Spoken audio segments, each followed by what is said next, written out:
Hello and welcome. My name is Robbie Knock, and I'm the Associate Vice President for Entrepreneurship and Professional Practice here at ArtCenter College of Design. And you are attending our third and final session in our Web3 summer series on pathways, practices, and possibilities. Today, we're really lucky to be joined by Julian, and Julian's going to share remarks on the future of our technological hallucinations, addressing a wide range of questions around the future of Web3 technologies, some of the things that we can see emerging today, and some of the areas that might become more interesting as the technology evolves. And by way of this, I'll also introduce Julian. Julian is just a wide-ranging creative strategist, designer, futurist, filmmaker, musician, a polymath to say the least, and one of our faculty and professors in our interaction design and our media design practices program, as well as in our new MDes, which is our online Masters of Design program, interaction design. Julian is taught across the United States, in Europe, and in the Middle East, has been the author of several books, as well as numerous publications on interaction and technology, has exhibited work in different capacities around the world, and has recently announced a new position as the Chief Design Officer for Spatial Labs. And he also runs on the side a future casting consultancy.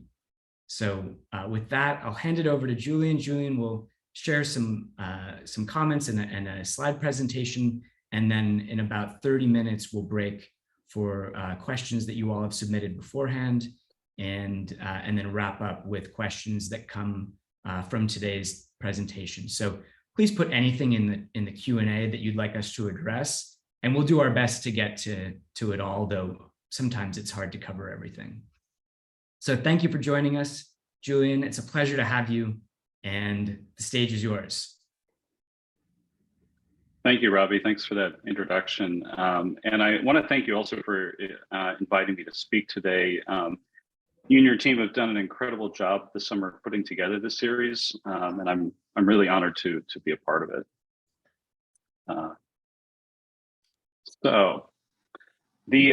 As you know, the title of this talk today is The Future of Our Technological Hallucinations. But in keeping with the spirit of iterative design, I already want to iterate on the title of this and mend it to some possible futures of our technological hallucinations.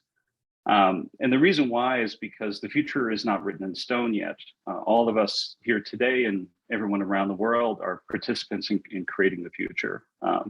And so what I'm presenting to you is a certain point of view and some certain perspectives on what the possibilities might be. Now, some of the illustrations and videos that you'll see in this talk are from a project that I did just earlier this year, designing future products, services, interfaces, and human-computer interactions for the company Hitachi. So I wanted to show you some of my most recent work in this kind of field between future casting and interaction design or human-centered design, this kind of this blended field of speculative futures design. And then at the end of the talk, I'm really pleased to share with you a speculative futures film by a group of ArtCenter interaction design students that was just done last term. So this talk is really framed around two hypotheses.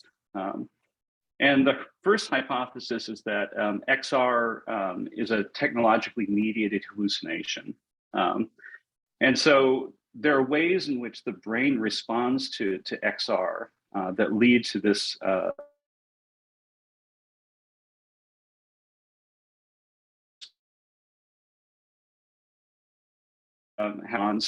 VR, as well as how the brain responds to hallucinations. And so there's some really interesting recent studies done of actively hallucinating participants that have found increased activity, especially in the temporal lobe. And this part of the brain at the bottom of the brain is responsible for processing affect and emotions, language, as well as generative visual perception. And so what this means is imagination, in other words.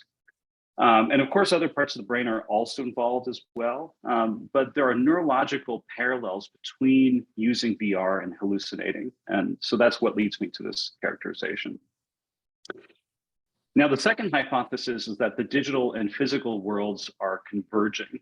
And they're doing so in new and profound ways, such that the line between the two worlds is becoming more blurred. And it's this sort of blurred world that we are living in now and are going to be living in the future.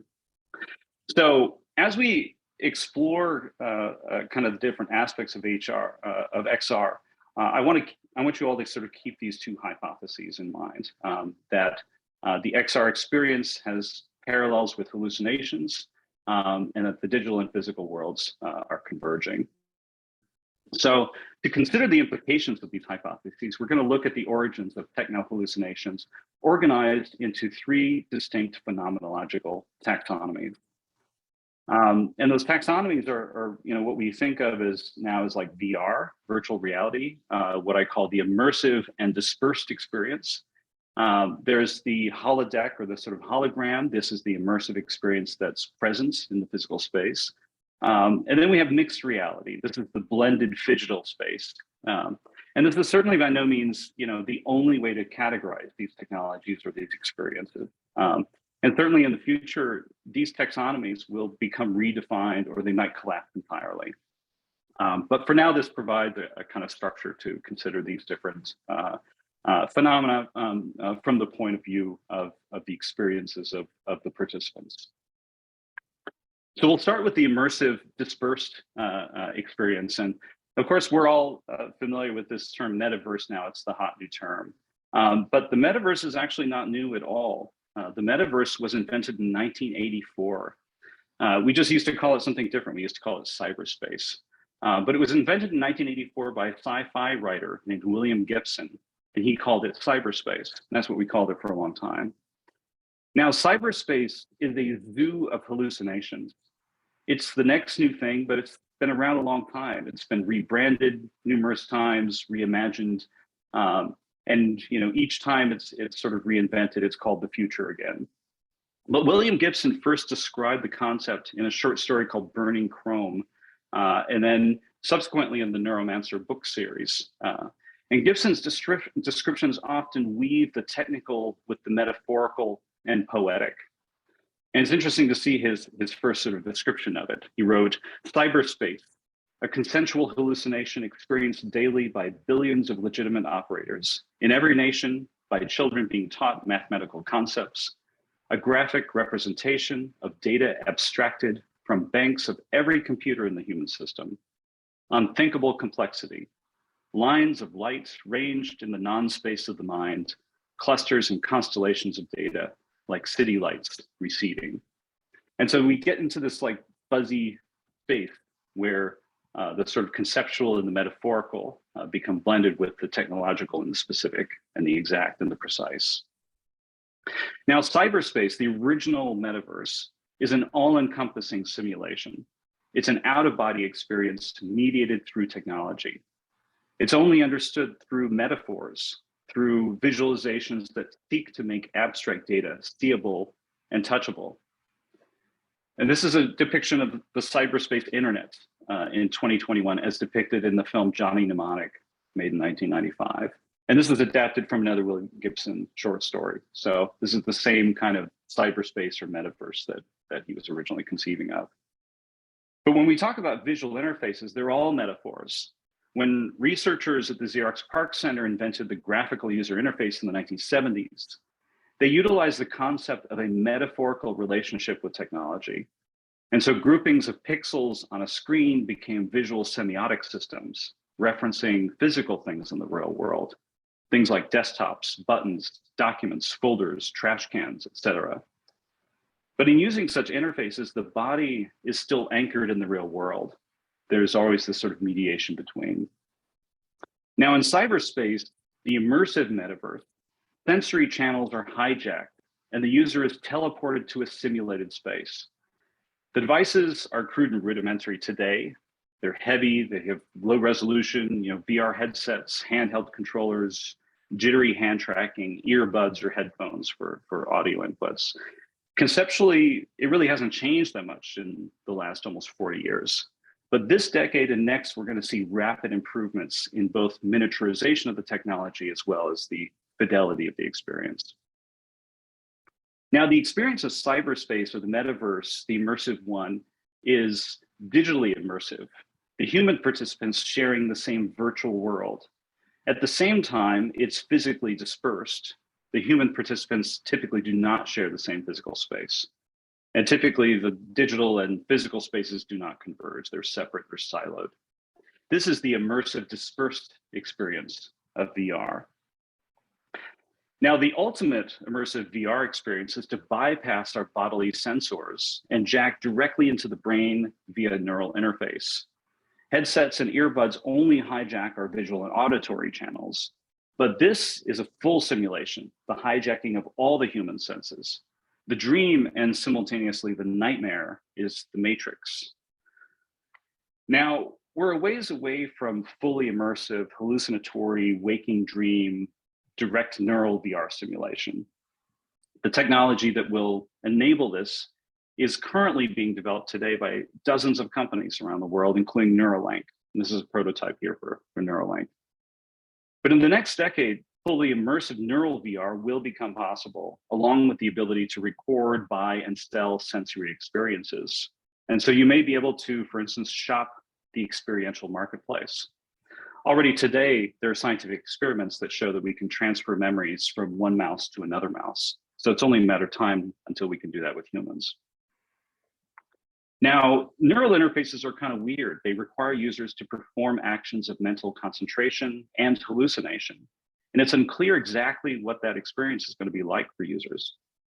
It may be a form of lucid dreaming as interface, phantasms of interactions. It's also likely that users of these future systems will alter their brains and develop additional senses. Our neuroplasticity empowers us to rewire our brains just by thinking and performing tasks. The sense jackers of the future will train their brain functions and grow new neural pathways to use technology and to function within networks in ways that we're only beginning to grasp today. So that moves us to the next taxonomy of these techno-hallucinations, the immersive but present experience.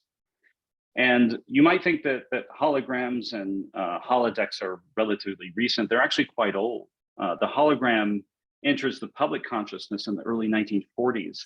And it was really due to the pioneering work of Dr. Dennis Gabor, who was not only a scientist and engineer, but he was also a futurist. His work was published in popular media, and the public has generally sort of over-predicted the capabilities of holography ever since. But interestingly, I came across this quote has been put out many times and attributed to different people. The earliest person this quote is attributed to is Dr. Dennis Gabor. The future cannot be predicted, but it can be invented. And so I suspect he may be the originator of this popular quote. In any case, almost immediately when his work was published in the early 1940s, the author Isaac Newton implemented the concept into his book Foundation that was published in 1942. In the original book, the main character, Dr. Harry Seldon, is long dead, and he appears only as a hologram powered by an AI that simulates his consciousness.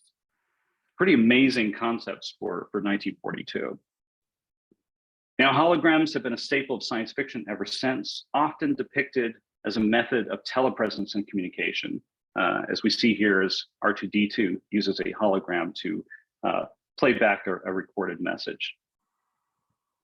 Now, in 1987, the TV series Star Trek: The Next Generation introduced the concept of a dedicated room rigged up with holographic projectors, and they called it the holodeck. Now, the holodeck doesn't just simulate objects and people floating in the air, it simulates whole environments. But these are space and energy inefficient. They're non-portable and probably only useful in specific applications, such as this meeting and collaboration space that I designed for Hitachi earlier this year. So we won't spend much time on this. Holodecks probably have kind of limited usefulness. So we'll move on to the third category techno hallucinations, which is the immersive and phygital experience. And this is really another type of a sort of emergent cyberspace, a different category of the metaverse, one that doesn't hijack the senses, but rather blends the digital into the physical with a sprinkling of cybernetic projected hallucinations. The world can be transformed into a phygital world. Now, this idea is not new either. I was looking, doing some research on the history of augmented reality. And as is often the case, the idea occurred much earlier than I expected. The first concept of AR comes from a book of short stories titled American Fairy Tales by Frank L. Baum, who's the author of The Wizard of Oz. Now, in this book, he describes a pair of glasses that projects data onto people that's visible only to the wearer. And I have here a pair of vintage 1900 driving goggles, because I imagine if this technology had been sort of visualized in 1900, it might look something like this. But Baum called it the character marker, and it provided users a way of remembering useful information about people.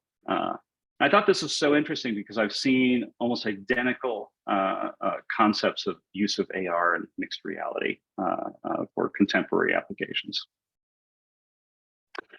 Now, the phygital metaverse can be a collective hallucination if all of the participants are connected to one another. And the game of Pokemon Go sort of demonstrates this potential. But in many ways, this medium is more conducive to private, personalized hallucinations. The XR glasses or contact lenses of the future will project data and interactivity onto objects and the environment from the user's subjective perspective.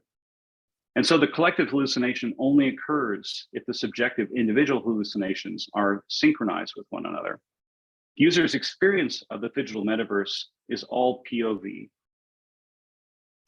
Now, in the future, we're going to truly be amazed at how people born after 2020 will deftly flick their fingers, air tapping and gaze shifting through a dizzying parade of ethereal interfaces that are often, in fact, maybe usually only visible to the observer. And this will become commonplace. And so a lot of our public experiences will actually be private experiences, much like wearing headphones makes listening to music in public a private experience. These point of view or subjective techno hallucinations will also be private experiences primarily. Now, as interaction designers, we may be designing the parameters and the pathways and the objects of experience, while what we now think of as interface will be more like a waking dream.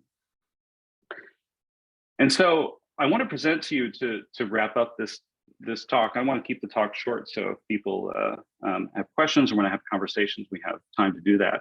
But I want to present to you a speculative futures film by a team of interaction design students from ArtCenter that prototypes the phygital metaverse learning system.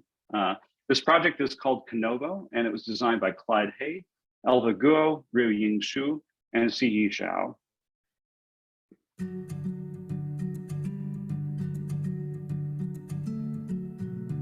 Carl is a junior in Rancho High School. Today, as usual, is another school day for him. The bell rings. It means Carl's last class ends. He checks the homework from the class. It's completing one task in today's class topic, electric circuit, and do career exploration as an optional. He carries on his school bag and is ready to go back home. On his way home, Carl receives a message from his mother, and he replies his mom through the voice reply. Carl arrives at home and glad to be back. He walks to his room and he sits in the front of his desk.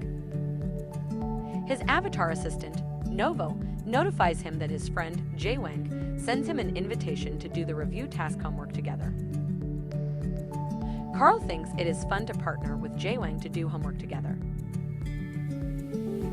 He accepts the invitation. Jae-Wang appears and they say hi to each other. Carl feels happy to see his friend. They reviewed the task description together.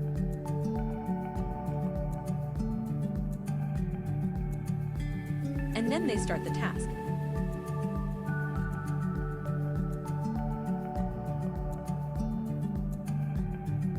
Carl finds himself stuck and cannot figure out how to make the circuit work.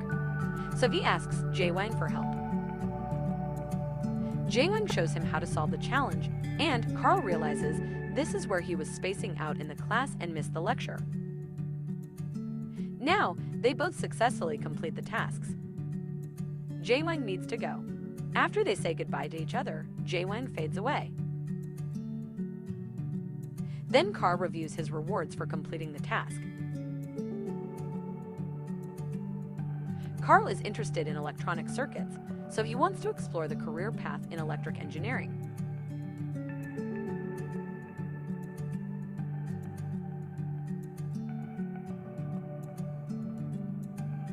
The unlocked task is repairing light in his physical surroundings in a mock real-life challenge, and this is one of Carl's favorite type of challenges. Gradually, his room began to transform, and he saw hidden circuits on the walls. In the virtual world, his room's ceiling light is broken and he needs to find out what's the problem and how to fix it. Even though it is virtual, he still feels excited to work the wire on the wall as if he is a real engineer.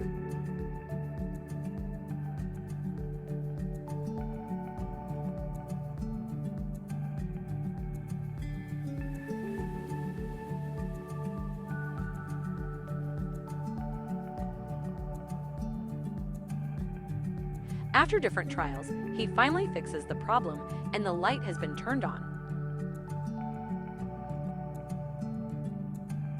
He is happy that his ranking goes up as well. Now, he is in the top 5 among his friends. Jay Wang, who is currently ranking number 1, also sent a message to congrats him. Carl looks at his achievements with satisfaction and a big smile on his face. He feels empowered by exploring what does it take to be an electronic engineer and getting closer to his dream.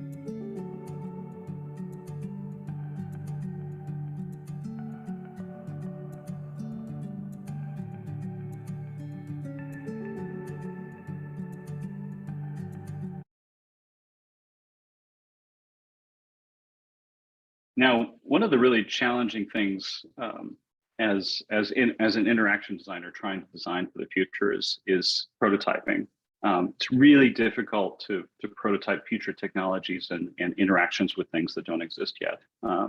And so these science fiction films are really kind of useful ways to do that. And we can explore the ways in which these technologies work from the point of view of human beings who will actually be using them. And so oftentimes that's the deliverable that comes out of these client engagements. And so I will now show the entirety of the sort of science, what I call a sci-fi prototype, the short film that I made as the culmination of the project that I mentioned that I did with Hitachi.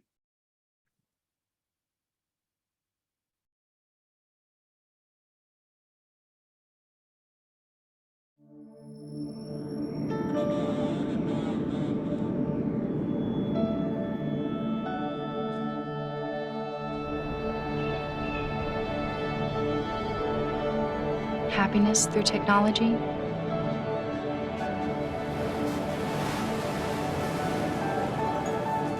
Can the planet's wounds be healed?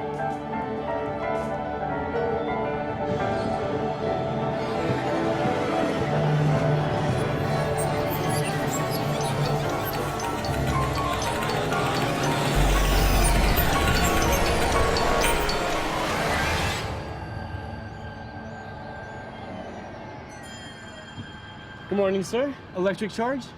No, thank you. I'm good at the electric. You need to fill the hydrogen tank. Drive up and we'll take care of you.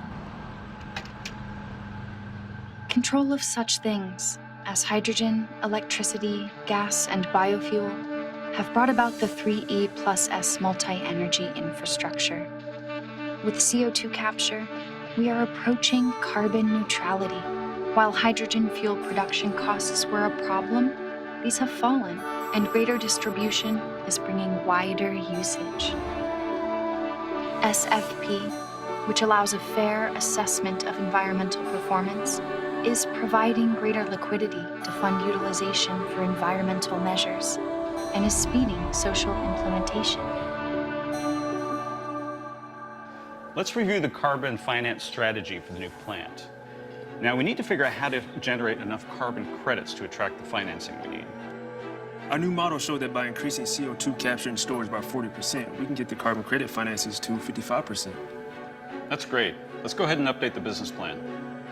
Growing more important in the industrial field is a more sophisticated value chain, able to respond to environmental regulation, climate change, and the threat of pandemic.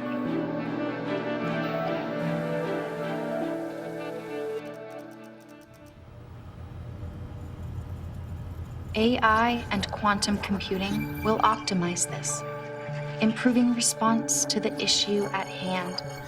At the same time, these will transcend different fields of operation and expand the value chain with such things as synchronized payment and planning.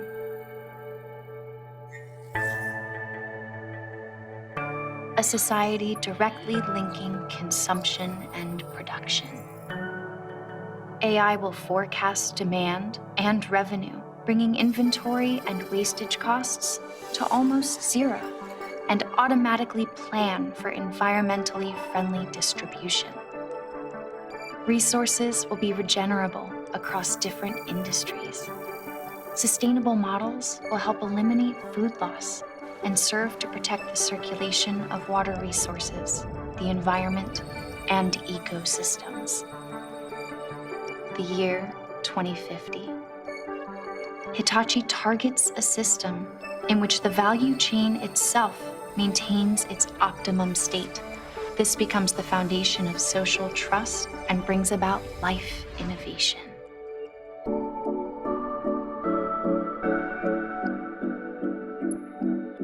For me, the ideal physical space is for well-balanced daily living. And the metaspace is where I can step in to focus on immersive projects. Blade design is compact. People will be freed from the limitations of time and space. This roll-up testing right away. Absolutely. Next generation medical care will extend even to happiness itself. A massive people-centered change will begin.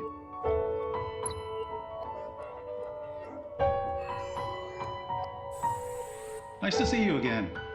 Let's go ahead and pull up your chart. Looking good.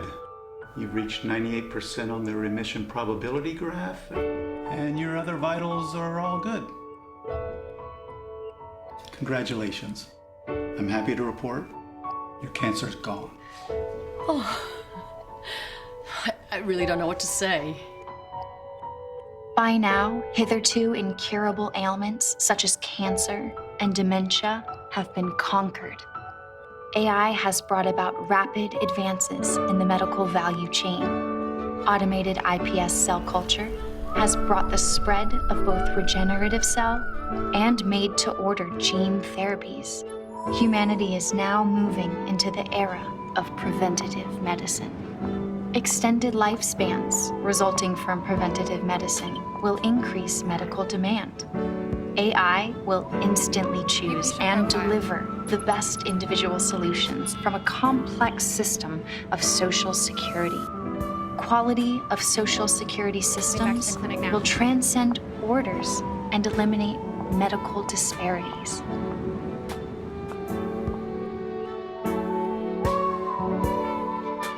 Towards a resilient society in which all control what is best for themselves. A strong social infrastructure provides solutions to problems and enables sustainable growth. This will keep the planet within its natural limits. Humanity stands on the verge of great social change.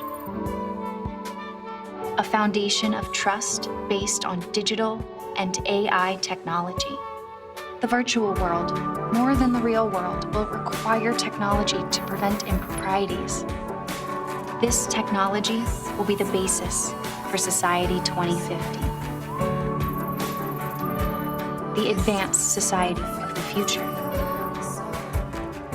in which optimal data is available for both individuals and organizations to utilize in trust and peace of mind.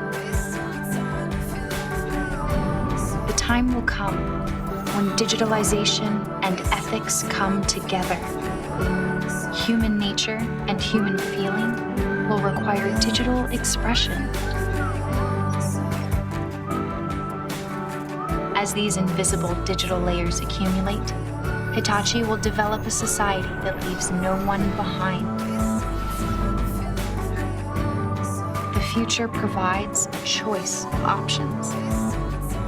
We want to combine ethics and technology in choosing a future of planetary healing and mutual respect. The sharing of this vision will be an important turning point in the cause of human happiness.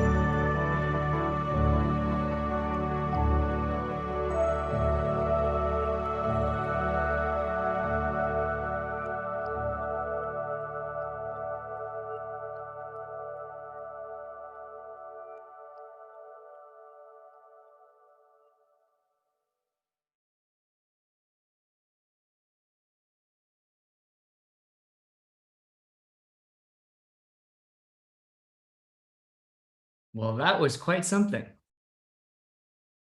So I'll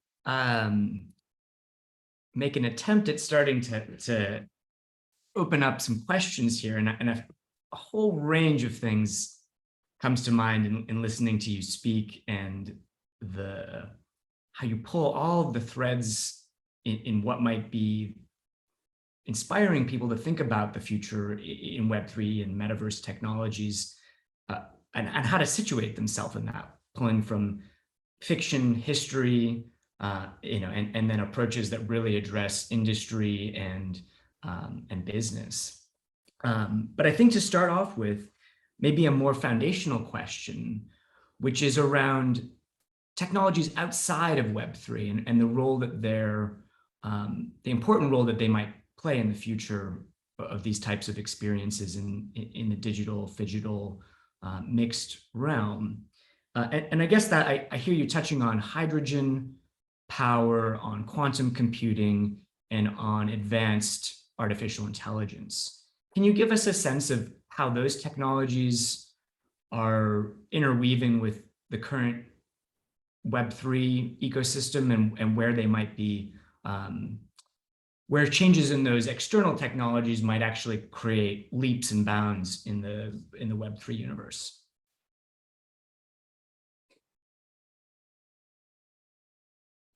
Oh, you're on mute.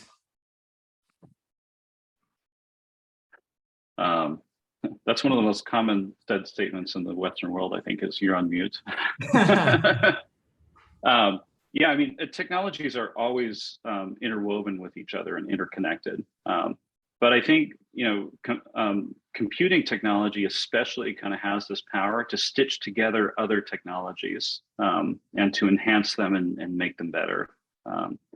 And so one example is like with nuclear power. Nuclear power, sort of when it was started before the computing age, was pretty clunky and dangerous and produced really hazardous waste. And with the use of computers, nuclear power plants were made safer. And in fact, they were redesigned in ways that produce less waste, and they could design ways to store waste better. And now the new generation of nuclear reactors actually can reuse old nuclear waste, produce almost no radioactive waste at all, are far more efficient, are miniaturized. And so computing technology has this ability to kind of stitch together these other technologies and make them more powerful, more efficient, and things like that. And so we see that with agriculture. Now, agriculture we traditionally think of as being this very kind of analog practice.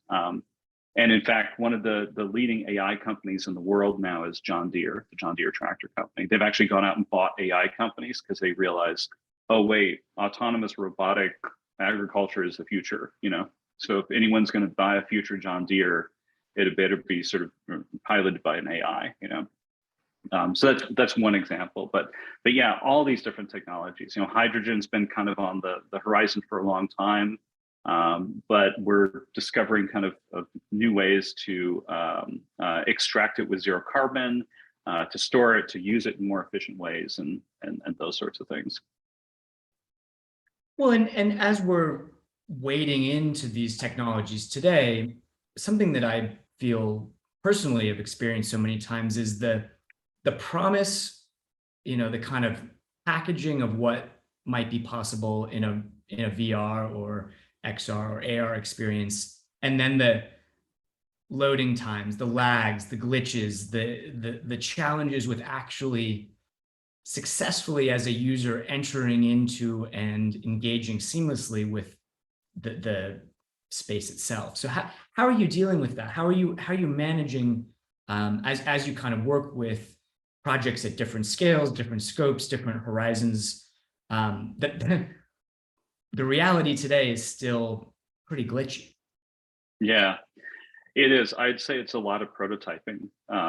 But if it's when you're designing a product for now, you've got to work with the technologies that are most kind of stable and are going to work and out there. And one example I'll give is Bose, the sort of headphone speaker company, makes these a pair of sleep buds. They're earbuds designed specifically for sleep. They'll do white noise and these other features. Well, they produced a terrific product that came out a few years ago, but they went for sort of miniaturization and using nanotechnology almost a little early. And so they were very unreliable. They kept breaking down. They couldn't get them to last as long as the warranty, So it's like they had to shut the whole project down for like almost 2 years, go back, redesign them all, come back and re-release the product. And so if you're pushing a brand new technology out there, it's there's a risk of it being unstable and not working, for users now. If you're pitching something that's a little bit further out in the future, then you can sort of push the envelope more. Well, and I guess sort of in that same space, as people, artists, designers, engineers, technologists, as they're building experiences, tools, product, services within a virtual or augmented environment, I guess, what guidance do you have in terms of pushing those boundaries, but at the same time acknowledging that at the end of the day, the user or the human that might be experiencing that needs to have an experience that works? How do you help pull those areas together? Yeah, that's something where, it's also about targeting your users with a brand new technology. The people who are going to most likely sort of adopt it and also be more tolerant if it's a little glitchy are the early adopters, people who want the newest stuff and they don't care if it doesn't work perfectly yet. In fact, they might even prefer it that way, So, focusing on those users is so critical. And in any sort of product or service design, of course, you have to sort of find who you're designing for and pitch it to them. But yeah, with these cutting edge technologies, you've got to find an audience that's more tolerant of glitches. And maybe even wants to tinker, with the technology more. So if that's the audience you're working with, then you maybe have to sort of open up the engine a little bit and let them sort of tinker with it, go open source or partially open source, those sorts of things. Or build, grow a makers community. That's another way to sort of engage your audience. Well, and as you're in projects and both in the classroom and with clients or in your role with spatial labs, what work do you do to kind of offline, out of the VR space, out of the XR space?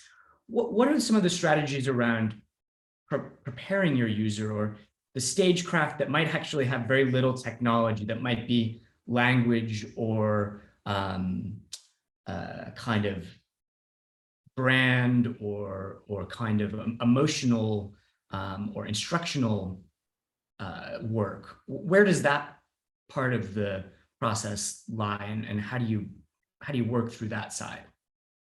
Yeah, you really have to design with deep empathy and get prototypes into the hands of real people who are going to be using it. And I think that's one problem with a lot of these sort of Web3 technologies now, and metaverses and things like Decentraland and these crypto wallets and things like that.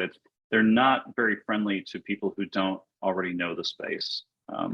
And so there's this big barrier of just the basic knowledge to even like find where the front door is, much less open it, you know? And so I think a lot of it is also thinking about like, you know, to use a historical example, at one time, like BlackBerry was the behemoth, you know, smartphone maker in the world, and just looked like they were indefeatable. Apple comes along with a product that's much simpler with fewer features that you can't tinker with as much, but it works way better, you know, and for ordinary people. And BlackBerry was great. It had a physical keyboard. You could type on it really fast. You could tinker with all of it. You can really dig into the system settings that you in ways you can't do with an iPhone. But the fact is that the iPhone actually worked better for the majority of the people. So I think a lot of that thinking is like, okay, how do we take the sort of, you know, the really complex and sort of obfuscated sort of metaverse and Web3 products now and turn them into those much simplified sort of consumer products that we really don't kind of have quite yet, you know. Well, and so interesting to think about past companies and platforms as creating those doorways, thinking about MySpace or Facebook or any of the social internet, ultimately is a door for a user to be able to then create digital stuff, information, right? Pictures, words. Do you feel that there are enough players in looking at those doorways and trying to create accessibility? I mean, we all know Meta. Meta is a giant company with access to huge amounts of cash and venture capital should it be needed, or any other form of financing. And how do the startups compete, given that there's such huge barriers to entry in computation and in hardware and in user base, or just having a community? Yeah, I think actually some of the biggest questions about these various media are not being addressed in a very interesting or compelling or human-centric kind of way. And so I'd say that the biggest advantage the startups have is that they're not the big behemoths. They have the agility to actually turn the problem over in lots of different ways and look at it from different perspectives. And so like the Meta is a company, it's a great example, which is focusing all of its efforts sort of into the fully immersive metaverse, the sort of VR metaverse, which most experts in the industry think is in the future is going to be a small kind of niche market. And the bigger market is the mixed reality, the sort of phygital metaverse, where Facebook's not putting its efforts into, which is kind of interesting. And so that already puts them at a disadvantage. You know, they're kind of almost locked into like the Oculus company, which they bought. Like they're so invested in VR, they've got to sort of keep pushing down that road. And the startups don't have those kinds of restrictions. They can go off in different ways. And I mean, we saw the graphical user interface was invented by Xerox, which was a behemoth company. They could have ruled the whole computer industry. And there's this little startup that started in a garage in Palo Alto called Apple. That's the one that came in and turned it into a consumer product that everyone actually bought. So. Well, and perhaps, and this would be my own opinion, but Apple's investment in the tags and in Find My AirPods and Find My Device is a signal of what their approach might be, in the future. So I think that's such a important point, is that Gibson and the history of the VR kind of face mount has really driven the culture around adoption of some of these platforms. But where do you find that those like initial kind of metaphors for interaction that are coming from fiction, coming from sci-fi, where do you find those really break down the most? That's so hard to predict, but one thing that is a constant is that these metaphors and the language that we use to kind of engage with technology always comes from art and literature, and quite often from sci-fi, but not always. But but sci-fi is often what I see as a way of sort of prototyping ideas in the future. And they often have to do with our anxieties around technology or around social change or around environmental change and sort of, our sort of change aversion, And so it's also great for sort of picking at user problems. Like if you, like the whole Black Mirror series is basically like a dark UX, series. It's all about the things that could go wrong with all of these different sort of interfaces and human interactions. So I look a lot to like art and literature and other creative fields for, what are these sort of, more sort of philosophical and metaphorical and phenomenological ideas about, how do we sort of grapple